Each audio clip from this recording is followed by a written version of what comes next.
ko ang muling pag-akyat ng dugo sa aking magkabilang pisngi. Napatalukbong na lang ako ng kumot at napasipa sa hangin dahil hindi ko alam kung gising ba si Mr. Mondejo nang gawin ko iyon. Hindi rin mawala sa isip ko ang maaaring maisip niya kung nagkataon man nagising siya ng mga panahong iyon. Gusto ko sana siyang tanungin at laruhin na wala akong intensyon na gawin iyon at hindi ako ganoong klaseng babae, pero paano kung hindi siya gising ng mga panahong iyon? Paano kung pagkasabi ko pa lang ay doon niya palang malalaman? Napabugo na lang ako ng hangin bago nagdesisyon na bumangon na. Pagkatapos ko maghilamos ay bumaba na ako at nagtungo sa kusina para maghanda ng umagahan. Nadatnan ko doon si Nanay Feli na naghahanda na ng mga lulutuin. "Good morning po, Nay Feli." Bati ko sa kanya. "Good morning po, ma'am." Sagot niya sa akin at ngumiti ng matamis. "Napaaga po yata kayo nagising." "Mga ganitong oras talaga ako usually nagigising." Nakangiting tugon ko. Nasanay po kasi ako na gumigising na maaga para maghanda ng umagahan. Dagdag ko pa bago siya nilapitan sa may counter. "Tulungan ko na po kayo. Gusto ko kasi ipaghanda ng umagahan ng asawa ko." Nakita ko ang pagsilay ng ngiti sa labi niya bago siya tumingin sa akin. "Ganoon ho ba? Maganda po iyan, ma'am. Tiyak ako masisiyahan si Mr. Mondejo dyan." "Sana nga." Sambit ko na lang at nagsimula na magluto. Simple lang naman ang naisip kong lutuin. Sinangag, bacon at fried egg. Maganda pa nga sana kung may tuyo eh. Perfect sanang ipares iyon sa mainit na kape.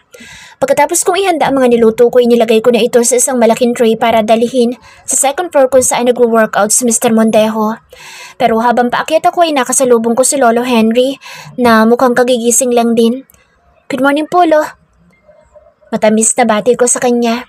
"Good morning din, Iha. What's that? Is that for me?" Anya at ngumisi. Hilaw ako napangiti sa kanya bago umiling. "Pasensya na po kayo pero para kasi kay Ivan ito." Sagot ko sa kanya at nakita ko pa ang bagyang pagkunot ng noo niya. "Really? Akala ko hindi mahilig sa fried rice ang apo ko." Anya, kaya bahagyang nanlaki ang mga mata ko. "Seryoso po kayo? Kasi palagi niyang sinasabihan na magluto ko nito eh." Palusot ko na lang. "Does he really hates it?" Dagdag ko at hindi na mapigilan ang kaba dahil paniguradong mag-aaladrago na naman si Mr. Mondejo mamaya. "What are you talking about?" Kapwa kami napalingon ni Lolo Henry sa unahan nang marinig namin ang boss ni Mr. Mondejo.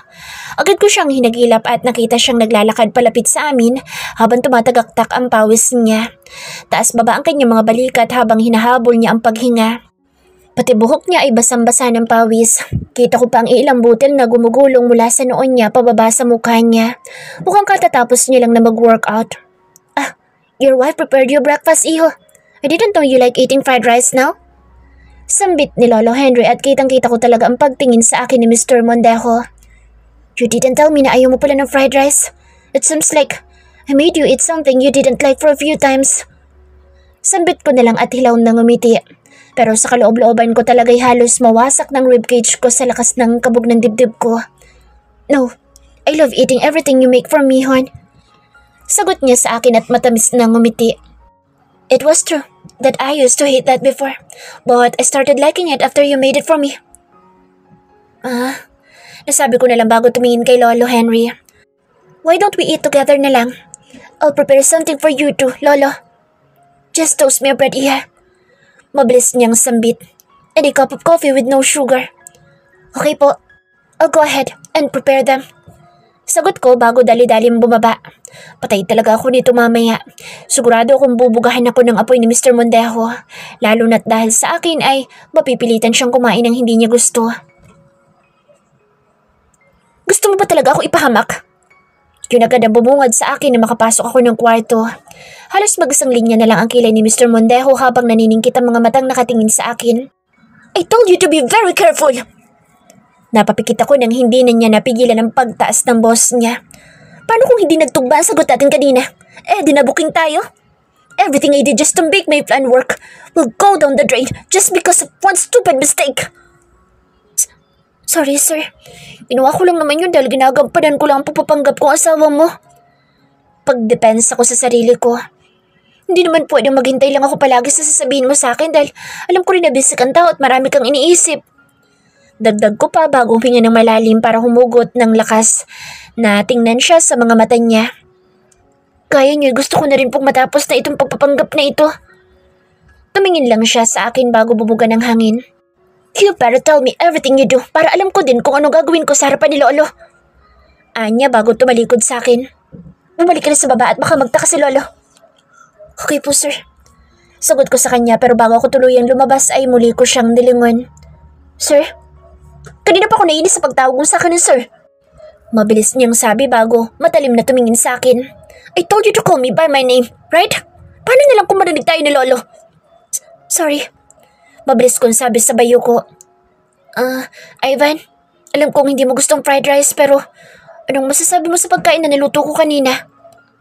Hindi ko mapigilang paglaruan mga daliri ko habang hinihintay ang magiging sagot niya. It was fine. Matagal na ako hindi kumakain ng fried rice. But it wasn't bad at all. Anya bago tumuloy sa banyo. Napatitig na lang ako sa pinto ng banyo at hindi ko na malaya na unti-unti na pala akong napangiti. Hi, Kendra! Bungad sa akin ni Mike mula sa front seat nang makapasok ako sa kotse. Todong ngisi pa siya sa akin na para bang close kami. Bakit ka nandito? Masungit kong tanong dahil hindi pa rin talaga nawawalang inis ko sa kanila. Makikisabay. Anya bago sumilip sa labas kung saan nag-uusap si Logan at Lolo Henry. Ang tagal naman ni Logan. Anya bago muling sumilip sa akin. So, maghahanin mo na talaga kayo ni Ivan? Tumango lang ako dahil wala akong sa mood na makipag-usap sa kanya. Binuksan ko na lang ang cellphone ko at napangiti na mabasa ang pangangamusta sa akin ng aking ina. Galit ka ba sa akin, Kendra? Tanong niya sa akin. Napataas pa ang kilay ko dahil sa sinabi niya. Really? Tinatanong mo sa akin yan? Hindi ba obvious? Hilaw siyang napangiti. I know, this might be too late, pero gusto ko rin mag-sorry sa nagawa namin. It was really our fault. At alam ko rin na wala na kami magagawa para baguhin na nangyari. But at least, let me make it up to you. Mahabang litanya nito. Ask me everything. No need. Walang emosyong sambit ko sa kanya. Nangyari na ang nangyari, Mike. Just help me and Mr. Mondajo na lang na matapos na ang pagpapanggap na ito. Yun na lang ang gawin mo. Dagdag ko. I'll do that. Anya at ngumiti sa akin ng matamis. And please, let me treat you to a meal. Kahit yun na lang. Huwag na. Tanggi ko bago sumilip sa labas. Bakit parang ang tagal naman yata ni Logan? Baka malito ako sa appointment ko. Magagalit na naman sa akin si Mr. Mondejo. Well, that's because ngayon lang yata sila muli nagkausap ni Lolo Henry. Sagot ni Mike. Kaano-ano niya pala si Lolo Henry? Tanong ko sa kanya. Lolo Henry was the one who gave Logan's family an opportunity to have a better life. Dahil kay Lolo Henry ay nakapasok sa military ang papa ni Logan. At dahil din kay Lolo Henry, kaya naging isang secret agent si Logan. Secret agent? Yun ang tumatak sa akin sa lahat ng narinig ko. Isang secret agent si Logan? Yes. Anong klaseng secret agent ba? Based on what I know, he's often tasked with top secret missions. I don't know exactly what he does, but you can say that he's an underground superhero. He works in the shadows to vanquish evil. Paliwanag niya sa akin. I see. Nasabi ko na lang bago marahang tumango-tango. Ngayon alam ko na kung bakit si Logan ang palaging pinapasama sa akin ni Mr. Mondejo. Ikaw, Mike, what do you do? Pati na rin si Noah. I am a businessman, just like Ivan. Nakangiti niyang sagot. I can offer you a job if you want. No need. Nag-promise na sa akin si Mr. Mondejo na siya nang bahala sa magiging trabaho ko after nito. Pagtanggi ko. Okay. Anya at tumango sa akin. About Noah. Pag-iba niya sa usapan bago niya itinapat sa akin ang cellphone niya at doon ko nakita ang isang larawan na lalaking topless at may magandang katawan. He's a supermodel. An international one. Napapitik ako ng kamay nang sa wakas ay maalala ko na kung bakit pamilyar sa akin si Noah. Siguro ay nakita ko na siya somewhere. Probably sa mga magazine or hindi kaya sa social media. Napasandal na lang ako sa upuan at napatitig kay Mike. Pagkatapos ay kay Logan. Sa isip-isip ko ay mga bigatin pala itong mga kaibigan ni Mr. Mondajo. Hapon na makauwi ako galing sa appointment ko. Agad ding umalis si Logan matapos niya akong ihatid. At syempre sumama din sa kanya ang napakaingay na si Mike. Sa totoo lang, siya lang ang nag-iingay sa amin. Kahit hindi ko siya kinakausap ay talak siya ng talak. Kaya paminsan-minsan ay nasisigawan ko siya. Si Logan naman ay tahimik lang sa gilid pero alam ko nagmamasid siya at inoobserbahan ako. Papasok na sana ako sa loob ng bahay nang tumunog ang cellphone ko. Pagtingin ko ay galing pala ito kay Mr. Mondejo at nagtatanong kung kumusta ang appointment ko. Nagsanda lang ako sa kanya ng litrato ng passport bago ako tumuloy sa loob ng bahay. Doon ay nadatnan ko si Lolo Henry na nakaupo sa sala habang nanonood ng TV. "I'm home, Lolo." Sambit ko sa kanya para kunin ang atensyon niya. Pagkatapos ay lumapit ako sa kanya at nagmano. "Iha, may gagawin ka pa ba o may lakad mamaya?" Tanong niya sa akin pagkabitaw ng pagkabitaw ko sa kamay niya. Agad akong umiling. "Wala na po, Lo. Maghahanda na lang po ako ng mga gamit para sa pag-alis namin ngayong Sabado." "Kung ganoon, why don't you come with me? Ipapakilala kita sa mga amigo at amiga ko." Anya at malapad na ngumisi. "They're curious what kind of a woman my grandson married. Ikinuwento na kasi kita sa kanila." Dagdag niya at mas lumapad pa ang ngisi. Po? Hindi ko napigilan ang panlalaki ng mga mata ko dahil sa sinabi niya. "Yes, I've been telling them how lucky Ivan is to have you as a wife." Tugon nito. "Sasabihan ko na sila na sasama ka." Anya at hindi na ako hinayaan pang magsalita. Napatangan na lang ako habang pinagmamasdan siyang kunin ang cellphone niya at tawagan ng mga kaibigan niya. Ilang beses pa ako napakurap-kurap bago mabilis na kinuha ang cellphone ko at lumayo sa sala para tawagan si Mr. Mondejo dahil sigurado akong magagalit na naman siya kapag may ginawa akong hindi niya alam. "Hello, sir." Bungat ko pagkasagot na pagkasagot niya. "What is it?" Strikto niyang tugon. Naririnig ko mula sa background ang tunog ng keyboard ng laptop niya. "Make it quick dahil marami akong ginagawa." Si Lolo Henry po kasi. Gusto ko isama at ipakilala sa mga kaibigan niya." Direct ang paglalahad ko. "What?" Halos mapangiwi ako sa biglaang pagsigaw niya. "Don't go with him. Stay in your room." "Po, pero nakapagsabi na po siya sa mga kaibigan niya, tinihintay na lang po niya ako." Paliwanag ko at hindi mapigilang makagat ang ibabang labi. Baka po magtaka siya na hindi ako sasama gayong wala naman ako idadahilan para tumanggi ako. Narinig ko mahinang pagbugan niya ng hangin bago siya nagmura. "Okay, go with him. Just don't say anything reckless, okay?" Pagkatapos ko dito, susunod ako. Hanggat hindi pa ako dumarating ay sikapin mong huwag makikipag-usap pa sa kanila. Naintindihan mo? Anya bago tuloy ang ibinaba ang cellphone. "Opo." Napabugan na lang din ako ng hangin bago pumikit at hinilot ang sentido ko. Pagkatapos ay bumalik na ako sa sala kung saan naghihintay si Lolo Henry. Sinalubong pa niya ako ng matamis na halik bago siya tumayo at inialok sa akin ang kanyang braso. "Let's go." Wala na ako nagawa kundi ang tumango na lang sa kanya at kumapit sa braso niya at sabay na kami lumabas at nagtungo sa garahe. "I can't wait to introduce you to my friends." Anya, sabay ngiti sa akin. "I am sure they'll like you." Dagdag niya pa bago ako pinagbuksan ng pinto sa backseat ng kotse. Pagkapasok ko'y sumunod na rin siya sa akin. "Sana nga po." Sagot ko sa kanya bago huminga ng malalim dahil nararamdaman ko na ang pagkatok ng kaba sa dibdib ko. Ang dami ko nang nai-imagine na mga posibleng mangyari mamaya. "I'm sure of it." Kumpiyansang sambit niya sa akin. Ngumiti lang ako sa kanya bilang tugon at sumandal na sa upuan sabay baling ng mga mata sa labas ng bintana. "Kendra, iha?" Tawag niya sa akin matapos ang ilang segundong katahimikan sa pagitan namin dalawa. Nilungan ko siya at tinaasan ng dalawang kilay. "Po? Alam mo ba kung bakit labis-labis ang tuwa ko nang malaman kong ikakasal ng apo ko?" Tanong niya sa akin bago siya tumitig ng diretso sa mga mata ko. "Hindi ko lang alam kung naikwento na sa iyo ni Ivan, pero ilang beses ko na siyang minamadaling magkapamilya." Dagdag niya pa. Wala naman pong nabanggit sa akin sa Ivan." Sagot ko at alanganing ngumiti. "I see." Anya at marahang tumango-tango. "You see? Ang rason kung bakit gusto ko nang mag-asawa ang apo ko ay para magkaroon na siya ng sariling pamilya. Para kapag nawala ako ay hindi na siya gaanong malungkot at hindi na siya mag-iisa pa." "Po?" Ilang beses ako napakurap matapos kong marinig ang sinabi niya. Hindi ko alam kung tama ba ang pagkakaintindi ko sa sinabi niya. Pero ang dating sa akin ay parang konti na lang ang natitirang oras niya sa mundong ibabaw. "I'm dying, Kendra. Bilang na lang ang mga araw ko."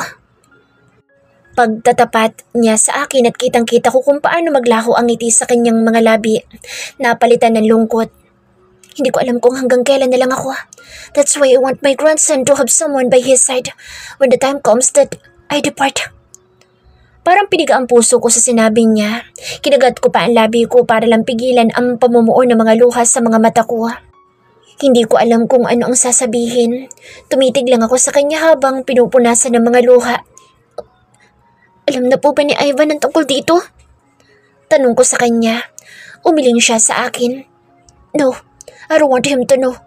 Ikaw lang ang sinabihan ko nito dahil tingin ko ikaw ang mas makakaintindi ng sitwasyon. Inabot niya ang kamay ko at marahan yung pinisil. Pagkatapos ay tumitig siya sa mga mata ko at ngumiti. Please, don't tell Ivan about this. Pero bakit niyo po sa akin sinabi? I mean, dahil alam kong mas maintindihan mo. And I also want you to know the reason why I seem to be rushing things, especially your marriage and family. Putol niya sa sinabi ko.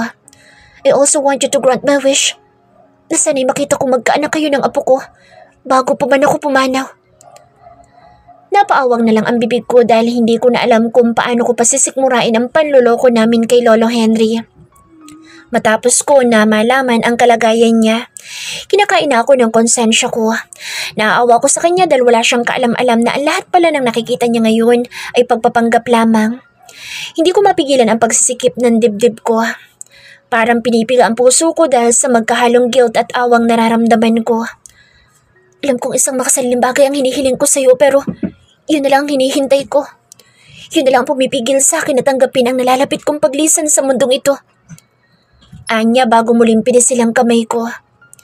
Hindi ko na napigilan ang sarili ko at niyakap ko na lang siya kasabay ng pag-agos ng mga luhang kanina ko pa pinipigilan. Sobrang sakit. Sobrang sakit na pinagsisinungalingan ang kagaya niyang walang ibang hangad kundi ang kabutihan ng apo niya. Nakadudurog ng damdamin. Okay po, Lo. Pabulong kong sambit sa kanya at masinigpitan ang pagyakap ko sa kanya. Tutuparin ko po ang kahilingan niyo. Pagsisikapan ko po. Dagdag ko bago marahang kumala sa yaka para ngitian siya ng matamis. Maraming salamat, Iha. Isang tipid ng ngiti lang ay ibinigay ko sa kanya dahil hindi ko na kayang ibuka pa ang bibig ko para magsabi ng karagdagan pang kasinungalingan. Kahit na naaawa at nagigilty sa sitwasyon niya, hindi ko pa rin kayang gawin ang sinasabi niya. Hahayaan ko na lang si Mr. Mondejo na siyang gumawa ng paraan para malusutan namin ang sitwasyong ito. Matapos ng pag-uusap namin ni Lolo Henry ay hindi ko na magawang makapag-focus ng maayos. Kaya naman ay tinext ko na lang si Mr. Mondejo na kung maaari bilisan niya ang pagpunta dahil baka kung ano pa masabi ko, lalo na't pinalilibutan na ako ng mga kaibigan ng lolo niya. Hindi mawala-wala sa isipan ko ang revelasyong nalaman ko. Hindi ko rin alam kung dapat ko bang sabihin kay Mr. Mondejo ang tungkol doon, lalo na't malaki ang tsansa na magkagulo silang maglolo. At kapag nagkataon ay maaari ding mabulilyaso ang plano ni Mr. Mondejo na siya ding ikasisira ng buhay ko. We're here.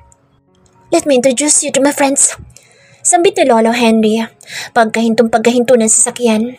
Pagkatapos ay nauna siyang lumabas ng kotse para pagbuksan ako. Inalok niya sa akin ang kamay niya at tinanggap ko naman ito. Pagkababa ko ipansin ko ang pagtitig niya kaya hindi ko na napigilang magtanong. Bakit po, Lolo? Is it bothering you? Tanong niya sa akin. Marahil ay tinutukoy niya ang pinag-usapan namin kanina. Ngumiti lang ako sa kanya at umiling. No po. Pagsisinungaling ko. Good. Ngumisi siya sa akin at tumango. You can't let it bother you. Hindi mo mai-enjoy ang honeymoon niyo this weekend. Dagdag pa niya. Marahan ako napatango dahil nawala na sa isipan ko ang tungkol doon. Pero dahil napaalala ni Lolo Henry sa akin ay hindi ko mapigilang mapaisip kung ano nga ba ang mangyayari sa honeymoon namin ni Mr. Mondejo. Napabuga na lang ako ng hangin dahil nakaka-stress na ang mga kaganapan. Hindi ko tuloy alam kung hanggang saan na lang ang kaya kong pagpapanggap. Enjoy yourselves, okay? Napatingin ako kay Lolo Henry na nakatayo sa pintuan ng kwarto namin. Matamis siyang nakangiti habang nagmamasid sa akin. Forget about the world and focus on yourselves. Make sure to cherish every second you spend in your honeymoon para pagka-uwi nyo ay may apo na ako. Hirit niya pa bago tiningnan si Mr. Mondejo. Lo, we already talk about it. Tugon ni Mr. Mondejo habang inihahanda niya ang kanyang maleta. Don't pressure my wife, okay? Baka imbes na ma-enjoy kami, sa honeymoon namin ay baka ma-pressure lang kami. It's okay, Ivan. Mabilis kong sambit nang makita ko ang pagkawala ng ngiti ng matanda. Naalala ko na naman ang pinag-usapan namin dalawa. Tinignan ko ito at matamis ng initian. We'll do our best para bigyan ka ng apo sa tuhod, Lo. Thank you, Iha. Anya at muling napangiti. O siya, you need to go now. We don't need to rush, Lolo. Wala naman kaming hinahabol na flight. Sagot ni Mr. Mondejo bago ito tumayo at tumingin sa akin. Are you done? Tumango lang ako sa kanya at ngumiti bago sinimulang hilahin ang maleta ko. I'm done and ready to go. Then let's go. Anya bago kinuha sa akin ang maleta ko at nauna nang lumabas. Alis na po kami, Lo. Paalam ko sa matanda at matamis na ngumiti. Let me send you off kahit sa gate lang ng bahay. Anya bago sumabay sa akin at habang pababa kami ng hagdan ay hindi ko mapigilang mapatingin sa kanya. Hanggang ngayon ginugulo pa rin kasi ako nang sinabi niya sa akin. Hindi pa rin ako mapakali lalo na't may nalaman ako sobrang importante. Kahit ilang beses kong kinukumbinsa ang sarili ko na wala na sa akin kung ilihim man ng matanda ang kalagayan niya sa apo niya, ay hindi ko pa rin mapigilan ang mag-guilty.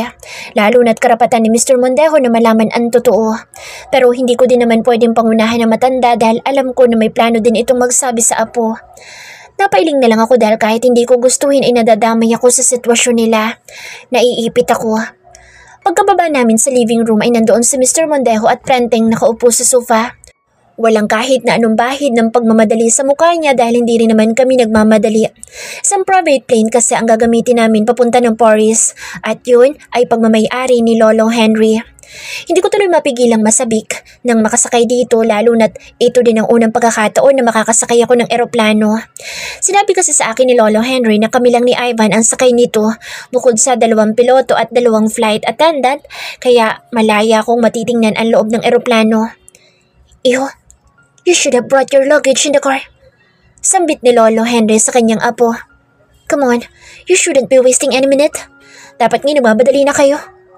Dagdag nito sabay kuha ng isang maleta mula kay Mr. Mondejo kaya wala nang nagawa ang huli kundi ang tumayo at lumabas na din.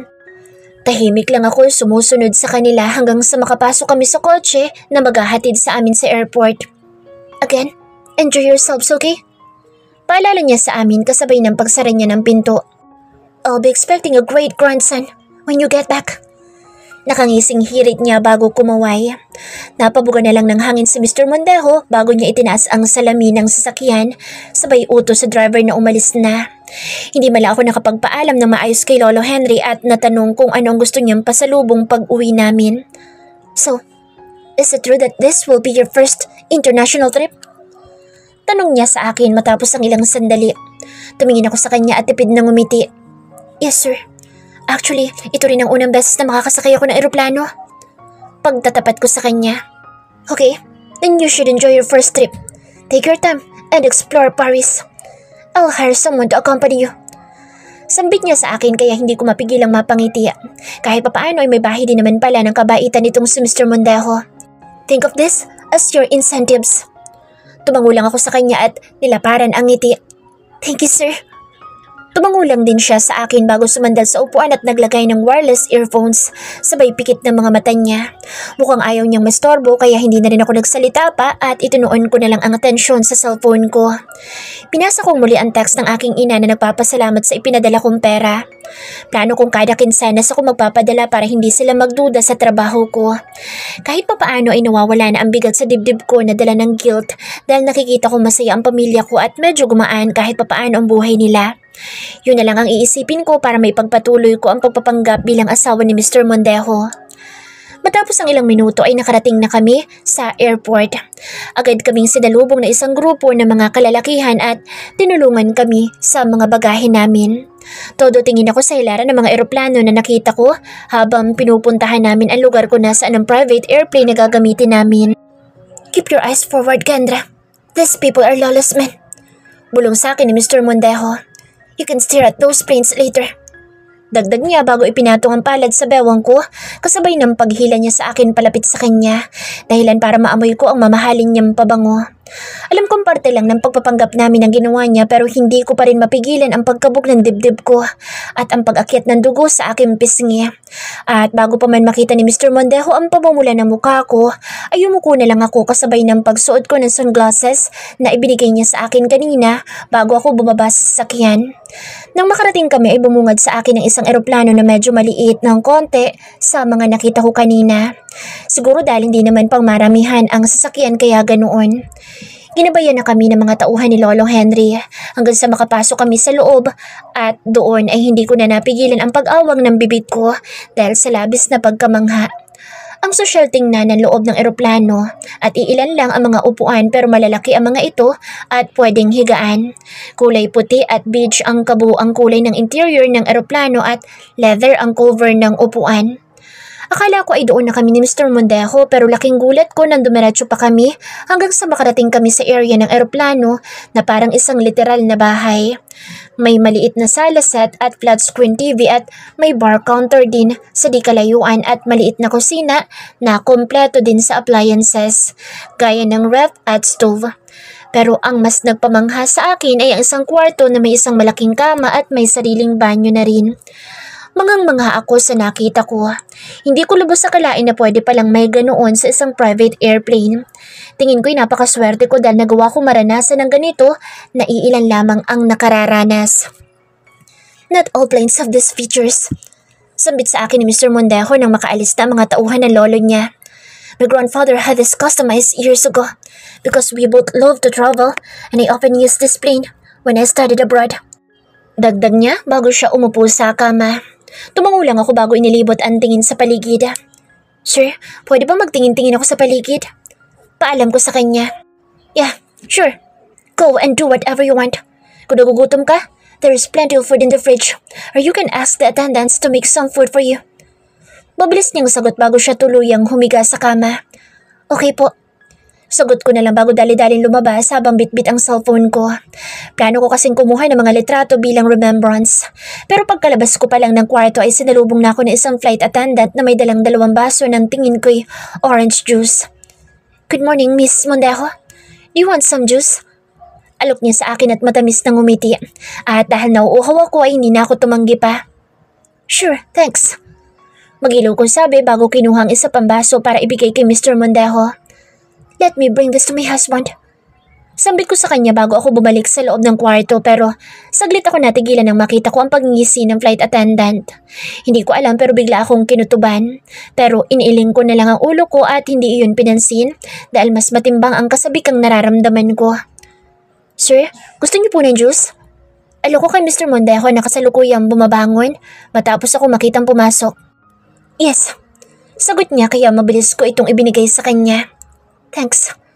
Tumango lang ako bago umupo sa sofa para doon inumin ang juice. Ilang oras pa pala ang biyahe natin, sir? Tanong ko sa kanya. Probably 13 to 15 hours. Sagot niya.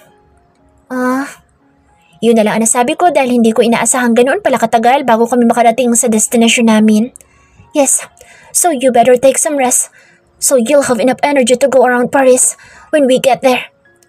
Anya bago uminom ng juice.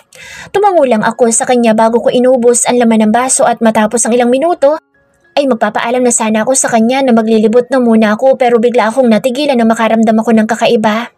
Parang biglang uminit ang paligid at mas lalo ko nauuhaw sa puntong nanunuyo na ang lalamunan ko. Nang mapatingin ako kay Mr. Mondejo para sana magtanong kung naiinitan din ba siya, ay natigilan ako nang mapansin kong mas gumuwapo siya sa paningin ko at may kung anong boses na bumubulong sa akin, nalapitan ko siya. Napakunot na lang ang noo ko at napaisip, ano nangyayari? Ilang beses ako napalunok habang nakatingin kay Mr. Mondejo. May kung anong nagtutulak sa akin nalapitan siya, natitigan siya ng malapitan. Kunot to ako napaiwas ng tingin at piniling lumabas na lang ng kwarto para maghanap ng may inom na tubig. Nakasalubong ko pang attendant na nagbigay sa amin ng juice. Ikaw, hindi ko magawang makapagsalita ng tuwi dahil patindi ng patindi ang init na nararamdaman ko. Anong pinainom mo sa amin? Tanong ko sa kanya sabay hawak sa palapulusuhan niya. Ano pong ibig niyo sabihin, ma'am? Nagtatakang tanong niya at bahagya pang kumunot ang noo. All I have given you was an orange juice. No. Umiling ako at hinigpitan ng pagkakahawak sa kanya. Hindi ako naniniwalang juice lang yun. There must be something in it. Giit ko pa bago siya tiningnan ng diretso sa kanyang mga mata. Sigurado akong dahil sa juice kaya ako nakakaramdam ng ganito. What do you mean po? Ano pong nararamdaman niyo? Tanong niya sa akin bago ako marahang hinawakan sa braso. Are you okay? Umiling ako. I'm not. I'm feeling hot. Literal na mainit ang pakiramdam ko. Nahihirapang sambit ko dahil sobrang init talaga ng pakiramdam ko. Namumuo na ang mga butil ng pawis sa akin noo.